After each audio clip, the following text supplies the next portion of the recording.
Welcome back to our Game Tangents Let's Play Guild Wars 2.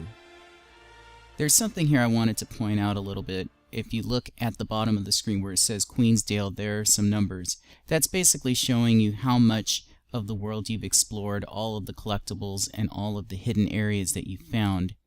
And it basically quantifies your progress in the game, which is something that I think is a very useful tool for an MMO to implement in order to track your progress a little bit. And that's what Guild Wars 2 really excels at. It really excels at helping you track what you've done, where you've been, and it's kind of it adds to that whole sandbox feel that makes you feel like you're in a world with a lot of things to do, a lot of things to see, and a lot of things to accomplish. It kind of feels almost like Assassin's Creed to me, where you have a large open world. You have to synchronize from the top of very high vantage points, whether it be a building or some high geographical area. And in this game, it kind of does the same thing. There are individuals that are strewn about the map that have telescopes over their heads, like little icons. And they show you where a lot of interesting points are, like where there's a side quest, for example, where there's a job, and it gives you a lot of incentive to go and explore the world, to find these people and to find points of interest. I don't know if you can see that here on the map. All those little points, the triangles, the blue chevrons, those are all different points of interest where there are things to explore and side quests to participate in. So even though you have those circles that show up every now and then designating where there's a random event, these little points of interest are there for you to basically spend your time just exploring the world, exploring the geography, and giving you a reason to stay in these locations for an extended period of time. So right now I am looking for... There's some sort of point of interest. I think it's one of the vantage points or viewpoints that I haven't discovered yet. So I'm going around. I've actually been looking around for this place for a while. And in the previous episode of the Let's Play, you probably saw that the frame rates were stuttering and the sound quality was stammered and breaking up. It's a lot better in this video. It still does it from time to time, but the Shadowplay app that I was using before, it wasn't crashing this time. So again, I am recording this voiceover after having played it. I do intend to record voiceover as I play, to be a little more organic, a little more up-to-date.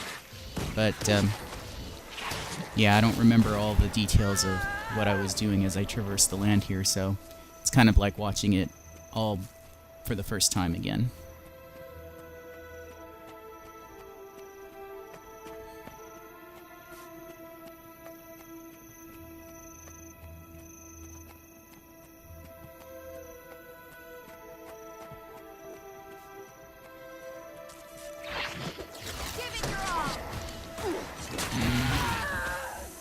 That should do it. Water should be drinkable.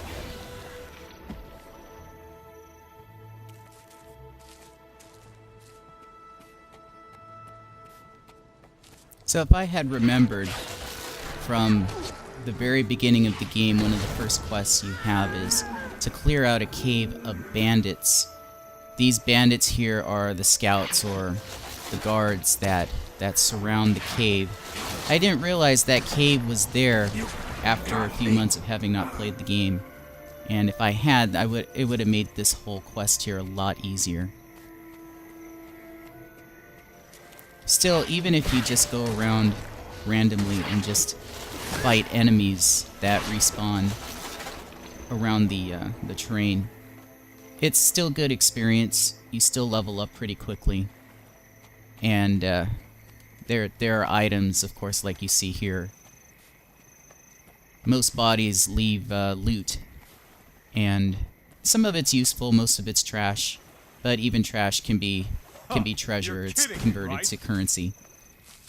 And the currency, you can store it in your bank, which is in the city. I suppose this is like most MMOs. It seems to be a convention where you have a bank and you can go into the city, you can store your currency, you can store your items, and inventory space, of course, is very valuable. There is a storage, it's limited. You don't have a lot of room to keep items that you've acquired throughout your adventure.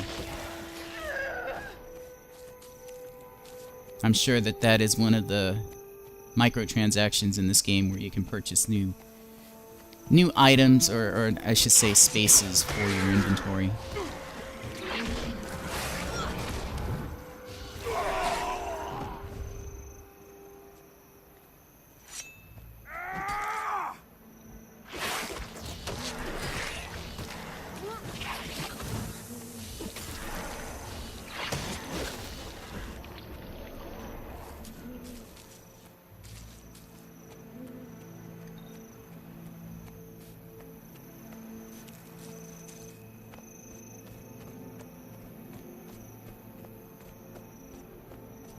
So there are a couple of triangles there in the Bandithaunt Caverns. You can see that. The map just disappeared there, but you can see that at the bottom left corner when I bring up the map. I mistakenly thought that this particular point of interest was at the top of the mountain. So I'm kind of adventuring around the circumference of the mountain, trying to find a path leading up to its peak. Since I knew what happened, I was mistaken here. So I ended up going on basically a long, pointless quest here. But at least I did gain experience, and that's kind of the fun of a lot of these games. Sometimes it's nice to spend time leveling up and kind of I don't know, going on autopilot for a little bit of time, just phasing out everything else in the world, playing these games. You can do that here.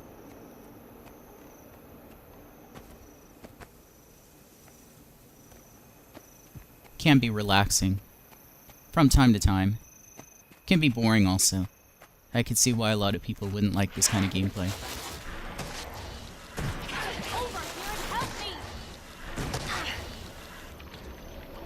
Now, almost every time you defeat an enemy, you get experience, but you also get bonus experience. And here, I received 7 points of experience and 3 points of bonus experience. It seems that the bonus experience is dependent upon the technique you use in defeating the enemy. So if I were to use some of my Necromancer staff abilities, like the traps that you can lay on the ground, I might see, like there, I got 15 experience, or bonus experience, which doubled my normal experience for defeating that particular enemy, because I use one of the traps. So there is incentive to use some style and technique in defeating your enemies with the special abilities of your weapon.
So here is one of my fruitless attempts at climbing the mountainside.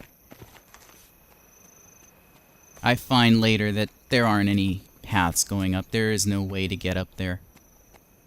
And it's not over the mountain that I should have been thinking, but rather through the mountain.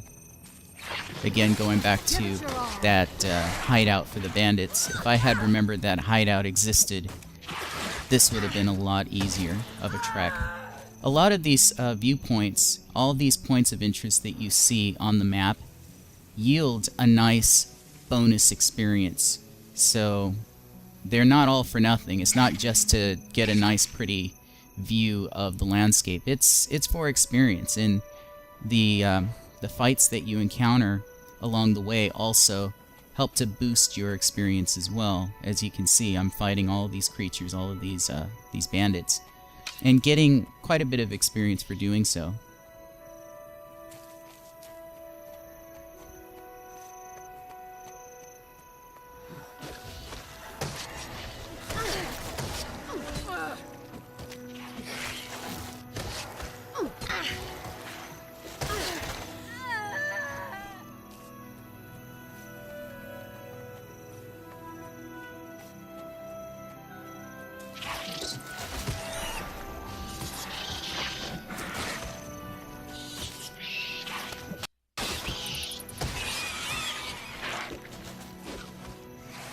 Some of you who might be a little more perceptive might notice that I'm at level 15.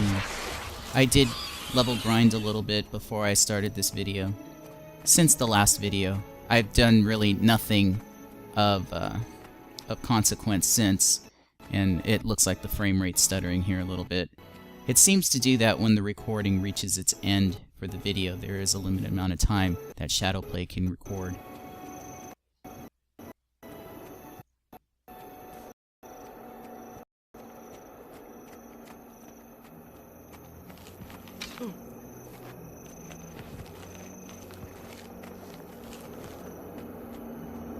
And you can see there, I made another attempt at trying to climb the mountainside, and still haven't quite gotten it yet. Yeah, so here I'm level 15, and in the previous videos I was at level 11. And the whole point of doing these videos is to show some of the gameplay mechanics and some of the aspects of the game, and not go into all of the minutiae. It's impossible to track the progress of an entire MMO. They're so big and there's so much to do. So the subsequent videos from this point are going to really focus on story and some of the more interesting elements of the game if there's something that I want to point out. Here I'm focusing on some of the exploration, the reason why this game is kind of diverse and unorthodox in the realm of MMOs. A lot of MMOs, including Star Wars The Old Republic, that I have played, and I played extensively. I think my character is level 37, 38, somewhere around there. Those games don't really give you incentive to explore the world. That game I found very linear. The maps were huge. You had like some sort of method of transportation for each world that you were on. And it just basically streamlined traversal for you without really giving you a reason to explore. You did get like some sort of bike as well, like a hover bike that would help you to move about the world faster. And if you decided to go on foot, you just went in a very linear fashion, in a straight line, exploring pretty much nothing, because really it's just taking you from point A to point B. And you end up fighting the same enemies over and over. And even though this is an MMO here, and you do fight the same enemies as they respawn, there's so much more space to explore. It's not linear, as you can see in these videos.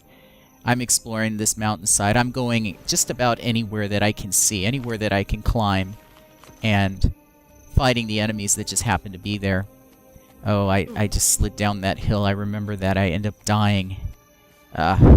There is one point where I do end up dying because I slipped down the side of the hill. I don't know if is it here. Yeah. That's embarrassing.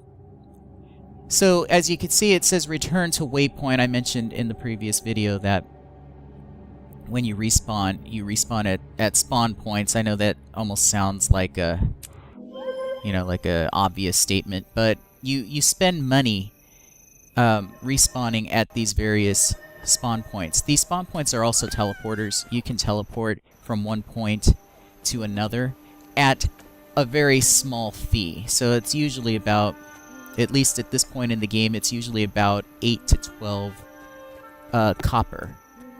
And for a lot of you out there that are familiar with like Dragon Age, the game currency starts with copper, then you get silver, then you get gold or something like that. So the copper is probably the least valuable form of currency in the game. And I believe there's something called gems. I see the gem points being sold at the stores. And you can purchase them online as well through the game. And a lot of people like to collect these gems. I don't know what that's for exactly. I think it's for some of the microtransaction stuff.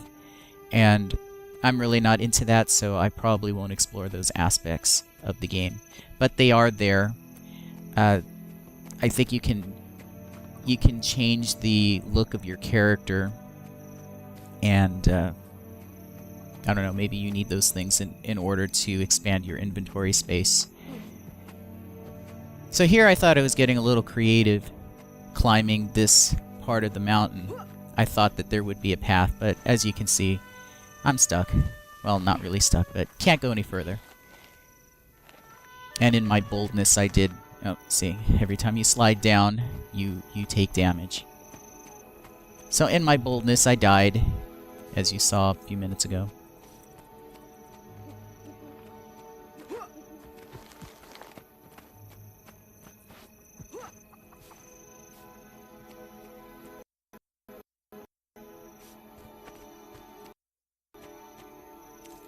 So this girl is a ghost. I think you help her in the very beginning of the game as you start to first explore the game and find some of those lower level side quests. I don't remember the specifics to that side quest, but whatever it is, I don't know if you can do this quest over. It just seems like she's just there willing to talk to you, but there is no further progression with that storyline.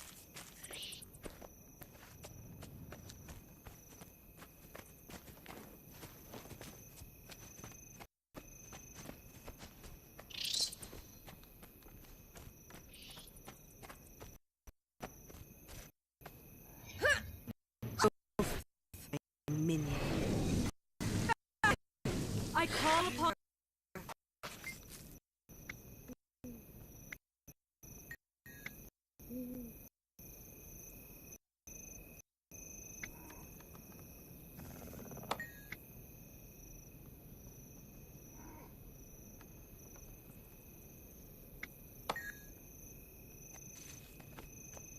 I remember along this path there was some sort of side quest involving these creatures. The, I think they're called Ettins.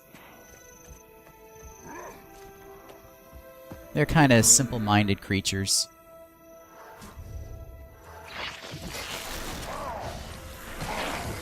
Replenishing.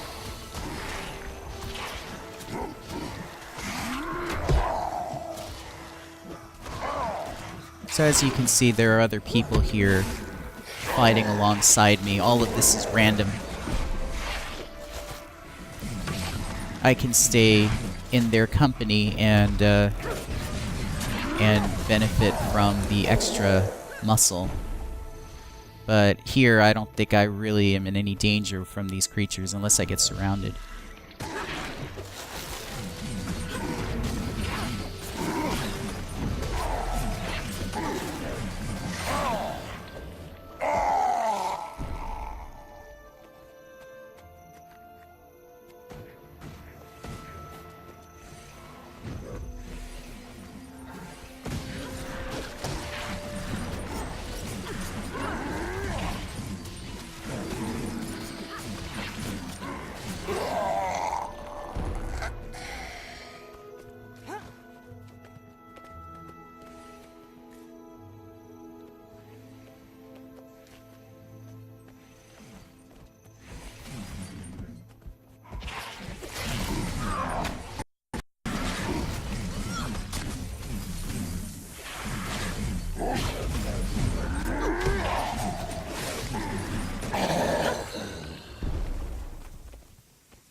Replenishing.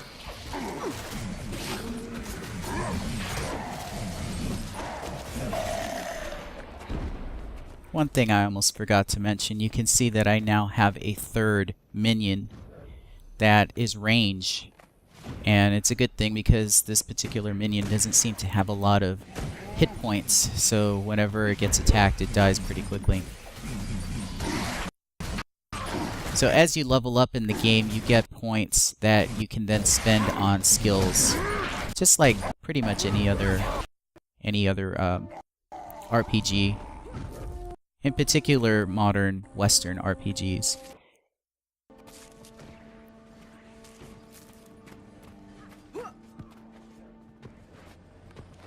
You're limited only to a few that you can equip at a time. So I have my Blood Fiend instead of having like a health regeneration or health restoration ability. I do have that, and it is I have it unlocked, but I'd rather have the Blood Fiend, which does restore my health by attacking enemies. It sucks their life out, as I said in the previous video, and then it transfers it to me, so it's kind of like a vampire ability.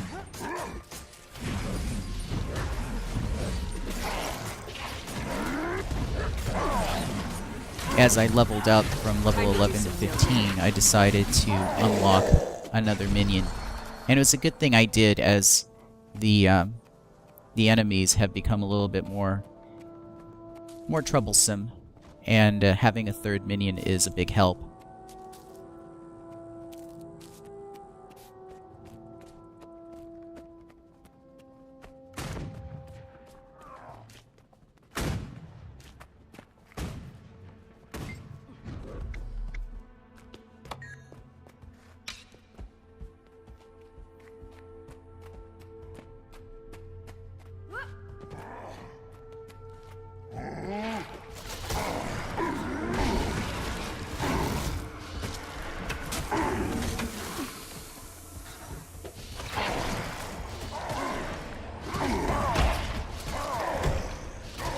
Oh, so it looks like I lost my what are they called? The bone guys. The two little minions. Now I lost my Blood Fiend, and I'm starting to take damage because now they're focusing on me. So that's only because I got surrounded and I'm in a tight space. I do manage to get out of this.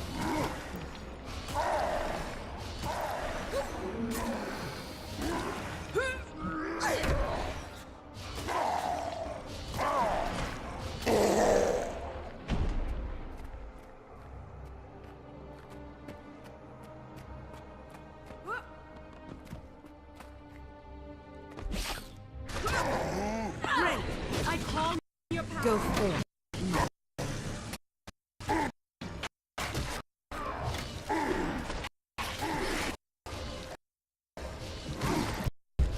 So still no luck in finding any path up to the top of the mountain.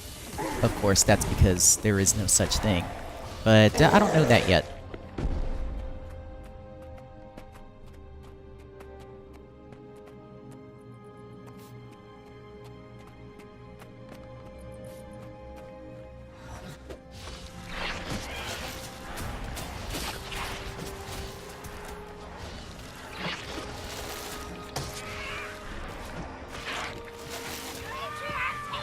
I don't know what I did there that got me such a nice bonus, but 20 points of bonus experience versus 9 points of just normal experience for that enemy. That was interesting. If I could repeat that process, I would. I just don't know what it is that I did, other than just using the abilities that I have and always seem to use.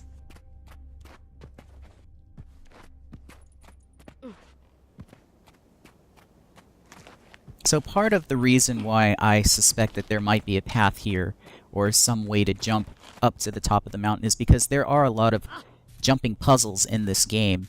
And if you listen to the Game Tangents podcast, which I encourage you and probably will encourage you to do if you are watching this, it's on GameTangents.com. We have talked, along with Mark and Helen, who are both big Guild Wars fans.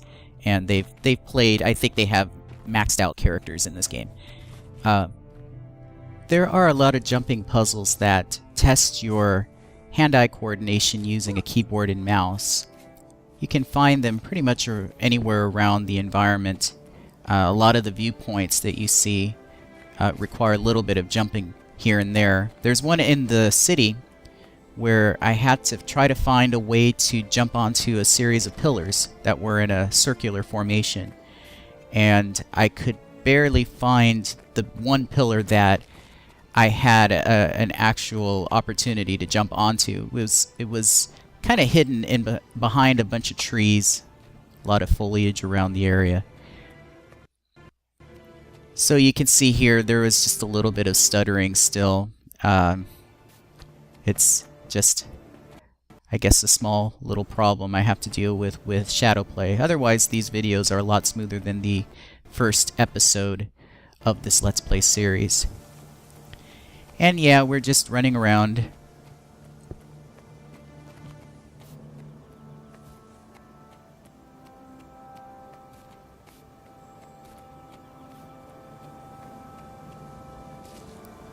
You can see I'm still looking at the map, trying to find if there's any place to access the peak, like a trail or something that would lead me to the peak of the mountain. That's not going to happen.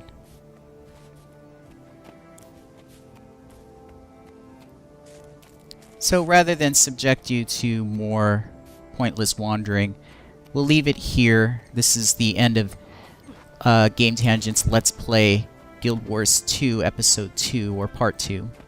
And we'll see you in Part 3.